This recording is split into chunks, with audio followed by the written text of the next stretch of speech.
Happy birthday! It's not your birthday, unless it is, but we here at the Walmart Archives are celebrating a very important birthday today.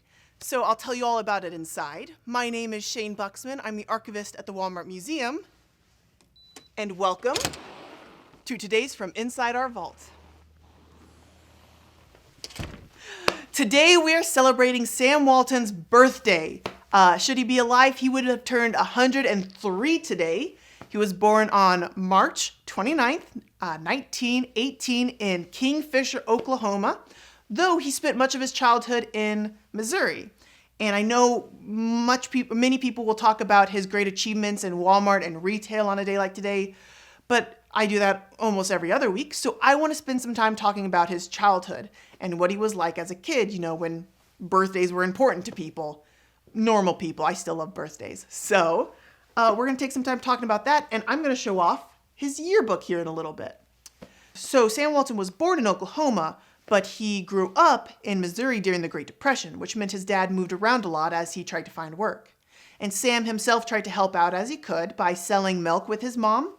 Sam had a newspaper route that he actually kept through college. He also sold magazine subscriptions.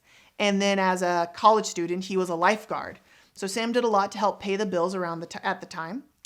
And that didn't mean Sam wasn't just working. Sam was also really involved in school and extracurricular activities. He was a Boy Scout, and he was the youngest Eagle Scout in Missouri at the time. At 13, he was an Eagle Scout. Crazy to me that he was able to pull that off. But in high school, he loved sports. He was really involved in basketball and football. Really, he liked to play basketball, but didn't want to be a part of the sport. And then his senior year, he was kind of dragged into playing on the team because they needed more players. When it came to football, he was undefeated as a player. He was their senior year quarterback, and they went undefeated to the championship.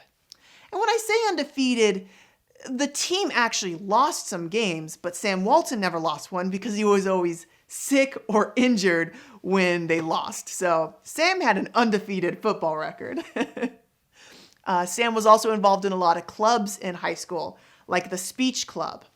And so when it came to senior year and all the senior awards that we do, the school voted him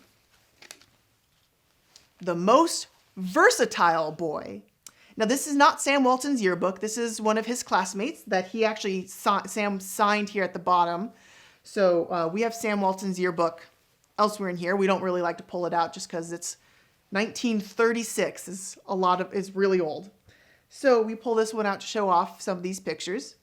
And handsome man. I try and emulate that at times.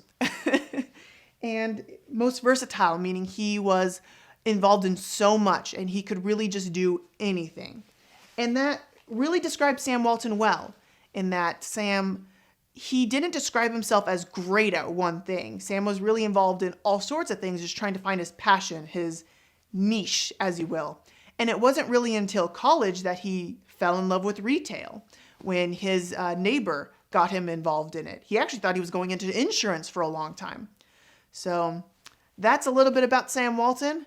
I hope you all celebrate his birthday with me and raise a glass of milk. And otherwise, just have a great day, and thank you for tuning in.